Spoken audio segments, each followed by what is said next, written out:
খোদ কৃষি বিভাগে প্রতারিত খাদ্য যোগানদাতা কৃষকরা, বরাদ্দ টাকায় একটি চক্রের পকেট ভারী।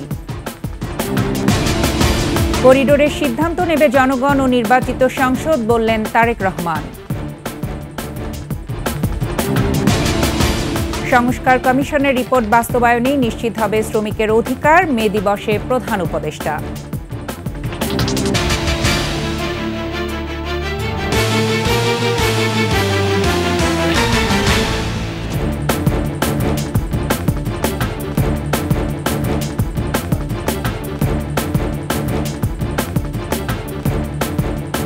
শুনছিলেন সংবাদ শিরোনাম। ২১শে সংবাদে প্রত্যেককে আমন্ত্রণ জানাচ্ছি, আমি ফারজানা আখি। দর্শক, ২১শে টেলিভিশনের সংবাদ একই সাথে সরাসরি দেখতে পাবেন আমাদের ফেসবুক পেজ www.facebook.com/2124 অনলাইনে। এছাড়া সাবস্ক্রাইব করতে পারেন www.youtube.com/21etv চ্যানেলে। মাথার ঘাম পায়ে ফেলে সবার অন্ন জোগালেও খোদ কৃষি বিভাগে প্রতারিত কৃষকরা, তাদের জন্য বরাদ্দ টাকায় পকেট ভারী করছে একটি চক্র। কারা কিভাবে এমন অপকর্ম করছে, ব্রাহ্মণবাড়িয়া ঘুরে এসে জানাচ্ছেন আলী আহমেদ, আর ক্যামেরায় ছিলেন আব্দুর রাজ্জাক। ব্রাহ্মণবাড়িয়ার আশুগঞ্জ উপজেলা রেল লাইনে ট্রেন চলছে নিয়ম করেই, তবে অনিয়ম দেখা যায় রাস্তার ধারে। রেলের জমিতে flood reconstruction emergency assistance project free প্রকল্পের আওতায় গাছের চারা লাগিয়েছে কৃষি বিভাগ। সেখানে সাইনবোর্ডে কৃষকের মোবাইল নাম্বার দেয়া থাকলেও তারা জানান ভিন্ন কথা। একক ফল প্রদর্শনীর সাইনবোর্ডে আপনার নাম্বার দেওয়া, এই বিষয়টা কি আপনার জানা আছে? ওখানে যে ফল গাছ টাছ লাগানো হয়েছে? না, আমি তো এটা সম্বন্ধে বেশি জানি না। সেখান থেকে আমরা অনুসন্ধান শুরু করি। কৃষকের জন্য যে বরাদ্দ রয়েছে তা কিভাবে বন্টন হচ্ছে। অনেক ক্ষেত্রে বরাদ্দ কৃষকের হাতে পৌঁছায় না, আর কখনো কখনো কৃষকের কপালে জোটে বরাদ্দের ক্ষুদ্র অংশ। আমার নিজের টাকা তো করছি, কোন দেরে কইছে পরে দিব, আর দেওই নাই। 4,500 টাকা মাস্টার রুলে সাইন নিয়েছে, নেওয়া সেটা আমার 2,000 টাকা দিচ্ছে প্রথম। 50 টাকার কৃষকের 10 টাকার সম্পদ দেয় না, 40 টাকা তারা আত্মসাৎ করে। বীজ, সার, টাকা ছাড়াও কৃষকের জন্য বরাদ্দ হয় কৃষি যন্ত্রপাতি। অভিযোগ রয়েছে টাকার বিনিময়ে পছন্দের মানুষকে বরাদ্দ দেয়া হয় এসব যন্ত্র। যারা যোগ্য নন পাচ্ছেন তারাও। মেশিন দিয়ে আমি কোনো কিছু করার মতন আমার ক্যাপাসিটি নেই, আমি মেশিন দিয়ে কি করব। আনার পরে দেখছি যে এটার মধ্যে জং টং ধরানো, লাগাইতে পারে না, আর ফিটিংই করতে পারে না। কারা মেরে খাচ্ছেন কৃষকের টাকা? ডিডি হলো তো এটার প্রধান, কিন্তু মুন্সির মাধ্যমে এগুলো নিয়ন্ত্রণ করে। প্রকল্পের বিভিন্ন প্রদর্শনী কৃষকের ঠিকমতো সার দেয় না, বীজ দেয় না, যেগুলো আন্তঃপর্যায়িত টাকা এগুলো ঠিকমতো দিচ্ছে না। মাঠের চিত্র আর এসবের অভিযোগ যাচাইয়ে আমরা আশুগঞ্জ উপজেলা কৃষি অফিসে যাই। কৃষি কর্মকর্তা সকালে কথা বললেও বিকেলে ক্ষিপ্ত হয়ে বের হয়ে যেতে বলেন ২১-এর ক্যামেরাকে। ক্যামেরাম্যান বের হলে তিনি ব্যবস্থা নেয়ার হুমকি দেন ২১-এর টিমকে। অনুপ জানালাম যেটা বলে এটা করেন, আমি আসলে মাইন্ড করবো, আমি আমার জায়গা থেকে তখন ব্যবস্থা নিতে হবে। সাবেক গণপূর্ত মন্ত্রী উবাইদুল মুক্তাদির চৌধুরীর সাথে সখ্যের জেরে পুরো ব্রাহ্মণবাড়িয়ার কৃষি বিভাগ নিয়ন্ত্রণ করেন উপসহকারী কৃষি কর্মকর্তা ইসমাইল মুন্সি। যখন যে সরকার আসে, সিবিআই করতে গেলে তো ধরেন আমার কিছু দাবি দেওয়াগুলা বিভিন্ন এর থেকে আনন্দ লাগে। তা আমি ধরেন কোনো সময় ওনার কাছে যেমন গেলে আমাদের একটা এই যে পাঠাগারের জন্য কিছু টাকা দেন, আমরা কিছু পাঠাগার করি, কিছু বইটি কিনি, কিছু বইটি বিলি করি। আবার যখন জাতীয় পার্টি আসে তো বিএমপি সময়, আমি বিএমপি সময় এরকম ছিলাম, এরকম আর চাইতাম। তাকে সব সময় প্রশ্রয় দেন সেখানকার বড় কর্তারা। বর্তমান উপপরিচালকও স্বীকার করেন সবকিছুতেই হাত রয়েছে ইসমাইলের।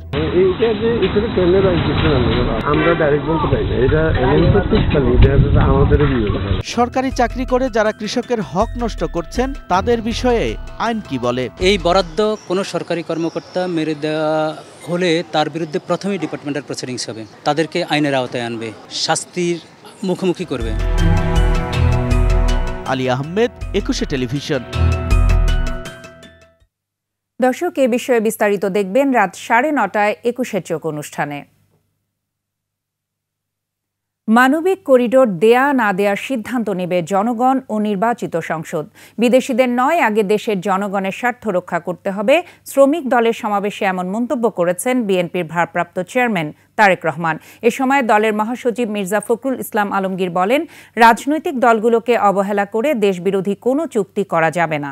বিস্তারিত জানাচ্ছেন মাহিলা ইসলাম।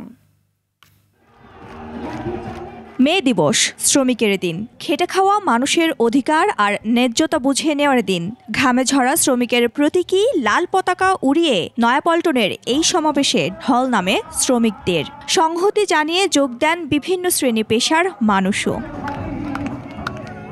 জাতীয়তাবাদী শ্রমিক দলের এই সমাবেশে ভার্চুয়ালি যোগ দেন বিএনপির ভারপ্রাপ্ত চেয়ারম্যান তারেক রহমান। বলেন, সরকারের একটি অংশ সুপরিকল্পিতভাবে গণতন্ত্রকামী মানুষের মধ্যে বিভেদের সৃষ্টি করছে। জনগণের সংশয় কাটাতে সুনির্দিষ্ট রোডম্যাপ প্রয়োজন।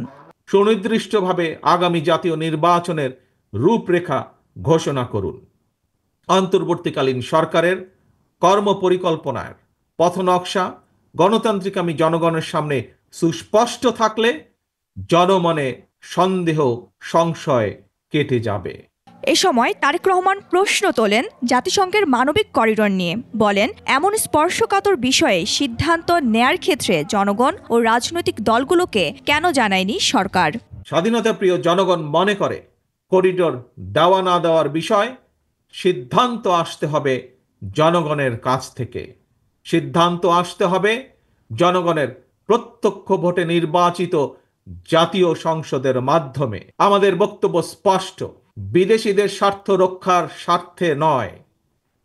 অন্তর্বর্তীকালীন সরকারকে সবার আগে দেশের জনগণের স্বার্থ নিশ্চিত করতে হবে। সমাবেশে দলের মহাসচিব মির্জা ফখরুল ইসলাম আলমগীর বলেন, গণতান্ত্রিক উত্তরণের উপর বাংলাদেশের অস্তিত্ব নির্ভর করছে। অবিলম্বে সংসদ সংস্কার যেগুলো একমত হয়েছে দলগুলো, সেই সংস্কারগুলোকে আপনারা ইমপ্লিমেন্ট করেন, সেগুলোকে কাজে কাজ করেন, সংস্কারগুলো নিয়ে আসেন এবং দ্রুত নির্বাচনের ব্যবস্থা করেন। যেগুলোতে একমত হবে না সেগুলোর মধ্যে চার্টার অফ রিফর্মসকে সই করে তা পরবর্তী পার্লামেন্টে পাস করার ব্যবস্থা করেন। অনতিবিলম্বে যে সংস্কারগুলোর বিষয়ে রাজনৈতিক দলগুলো একমত হয়েছে তা প্রকাশ করার দাবিও উঠে আসে বিএনপি নেতাদের বক্তব্য থেকে। রাজনৈতিক দলগুলোকে পাশ কাটিয়ে কেউ যদি কোনো কিছু করতে চান তার বিরুদ্ধে প্রতিরোধ হবে। মাহিলা ইসলাম, 21 টেলিভিশন, ঢাকা। জামায়াতে ইসলামী ক্ষমতায় গেলে নারীদের অধিকার ও নিরাপত্তা নিশ্চিত করা হবে বলে জানান বাংলাদেশ জামায়াতে ইসলামীর আমির ডাক্তার শফিকুর রহমান। আন্তর্জাতিক শ্রমিক দিবস উপলক্ষে বাংলাদেশ শ্রমিক কল্যাণ ফেডারেশন আয়োজিত জনসভায় তিনি বলেন, শ্রমিক ও কর্মজীবীরা বিভিন্ন সময় নানান ক্ষেত্রে বঞ্চিত হচ্ছেন। টেকসই বাংলাদেশ গড়তে চাইলে মালিক শ্রমিক পরস্পরের হাত ধরে এগিয়ে যেতে হবে।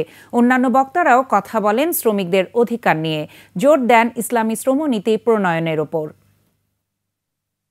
প্রতিপক্ষ আমাদের বিরুদ্ধে অপবাদ ছড়ায়, জামাতে ইসলামী ক্ষমতায় গেলে মহিলাদের আর কোনো কাজ করতে দিবে না, ঘর থেকে বের হতে দেবে না। আমরা আমাদের এই বোনদেরকে নিশ্চয়তা দিচ্ছি, তারা তাদের যোগ্যতা এবং পছন্দ অনুযায়ী কর্মক্ষেত্রে কাজ করবেন।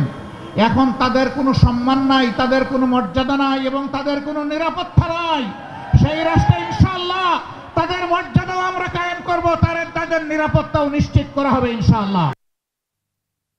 শ্রম সংস্কার কমিশনের রিপোর্ট বাস্তবায়নের মাধ্যমে শ্রমিকের অধিকার নিশ্চিত করা হবে বলে জানিয়েছেন প্রধান উপদেষ্টা ডক্টর মোহাম্মদ ইউনূস। রাজধানীর চিনমৈত্রী আন্তর্জাতিক সম্মেলন কেন্দ্রে মহান মে দিবসের অনুষ্ঠানে তিনি বলেন, কমিশনের রিপোর্ট বাস্তবায়ন না হলে নতুন বাংলাদেশের প্রতিশ্রুতি বাস্তবায়ন হবে না। মেহেদী হাসানের রিপোর্ট। জনাব মোহাম্মদ শরীকুল ইসলাম। প্রতি বছরের ধারাবাহিকতায় এবারও পালিত হচ্ছে মহান মে দিবস। তবে প্রধান উপদেষ্টা বলেন, এবারের মে দিবস অন্য যে কোনো বারের চেয়ে ভিন্ন, কারণ এটি জুলাই বিপ্লব পরবর্তী মে দিবস। জুলাই বিপ্লব নতুন বাংলাদেশের প্রতিশ্রুতি দিয়েছে, আর সেই নতুন বাংলাদেশ বাস্তবায়ন করতে হলে সবার আগে শ্রমিকের অধিকার নিশ্চিত করতে হবে। সরকার গঠিত শ্রম সংস্কার কমিশনের রিপোর্ট বাস্তবায়নের মাধ্যমেই এটি করা হবে। আমাদের দায়িত্ব হলো আশু করণীয়গুলো দিয়ে যাত্রা শুরু করা, এগুলো করণীয়গুলো সমাপ্ত করার পরে কঠিনগুলো আস্তে আস্তে আমরা রওনা হব। কিন্তু এটা বাস্তবায়ন না করে জাতির কোনো গত্যন্তর নাই। এই নতুন বাংলাদেশ গড়তে হলে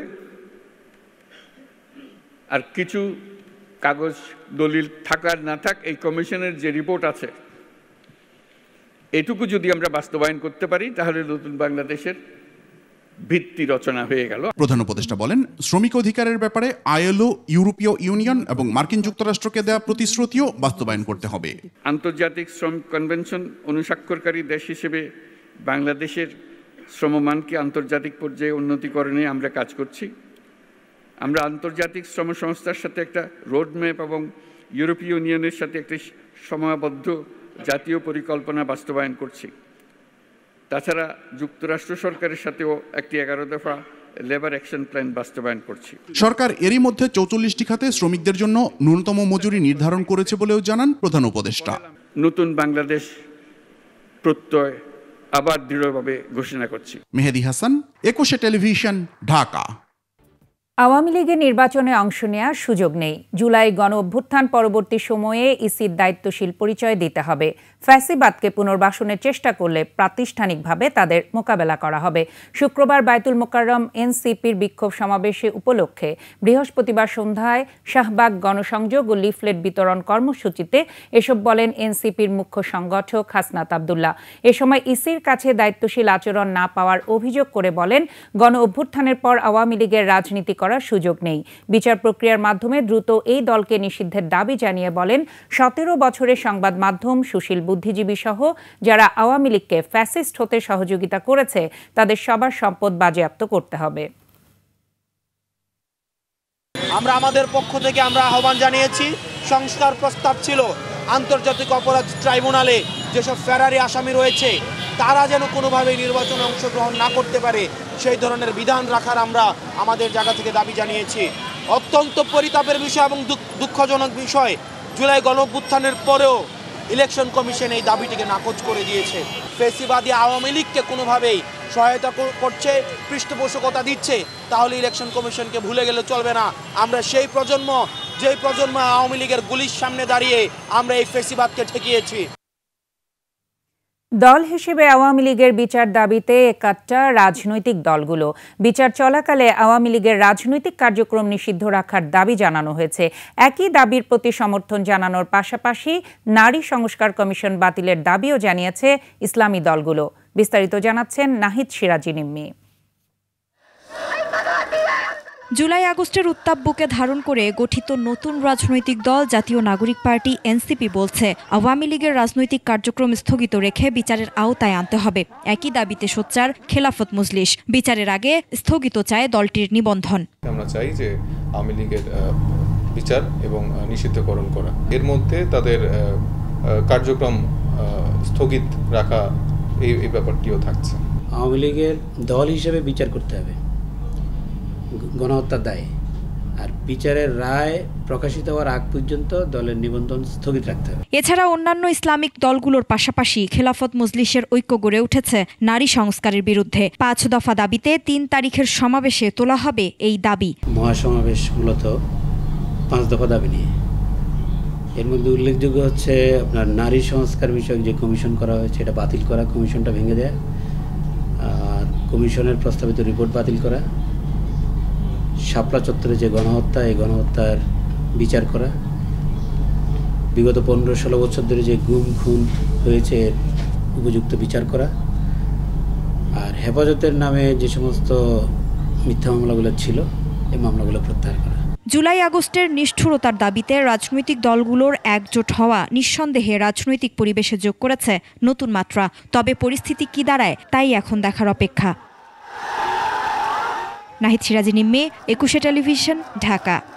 বাংলাদেশ মেডিকেল বিশ্ববিদ্যালয়কে 2টি বাস উপহার দিয়েছে পূবালী ব্যাংক পিএলসি। এ উপলক্ষে আয়োজিত অনুষ্ঠানে বাংলাদেশ মেডিকেল বিশ্ববিদ্যালয়ের উপাচার্য অধ্যাপক ডাক্তার মোহাম্মদ শাহিনুল আলমের কাছে আনুষ্ঠানিকভাবে বাসের চাবি হস্তান্তর করেন পূবালী ব্যাংকের ব্যবস্থাপনা পরিচালক ও সিইও মোহাম্মদ আলী। এ সময় মোহাম্মদ আলী বলেন, এই উপহার আগামীতে 2 প্রতিষ্ঠানের মাঝে সৌহার্দ্য, সম্প্রীতির সেতুবন্ধন ও পারস্পরিক সহযোগিতার প্রতীক হিসেবে কাজ করবে। এ সময় ব্যাংকের উপব্যবস্থাপনা পরিচালক শাহনেওয়াজ খান ও প্রধান কার্যালয়ের মহাব্যবস্থাপক ফয়জুল হক শরীফ, ঢাকা কেন্দ্রীয় অঞ্চল প্রধান ও মহাব্যবস্থাপক আবু লাইস শামসুজ্জামান এবং বাংলাদেশ মেডিকেল বিশ্ববিদ্যালয়ের প্রো ভিসি অধ্যাপক ডাক্তার আবুল কালাম আজাদ উপস্থিত ছিলেন। আর এরই সাথে শেষ করছি 21 সংবাদ। তবে যাবার আগে সংবাদ শিরোনামগুলো জানাচ্ছি আরও একবার। খোদ কৃষি বিভাগে প্রতারিত খাদ্য যোগানদাতা কৃষকরা, বরাদ্দ টাকায় একটি চক্রের পকেট ভারী। করিডোরের সিদ্ধান্ত নেবে জনগণ ও নির্বাচিত সংসদ, বললেন তারেক রহমান। এবং সংস্কার কমিশনের রিপোর্ট বাস্তবায়নে নিশ্চিত হবে শ্রমিকের অধিকার, মে দিবসে প্রধান উপদেষ্টা।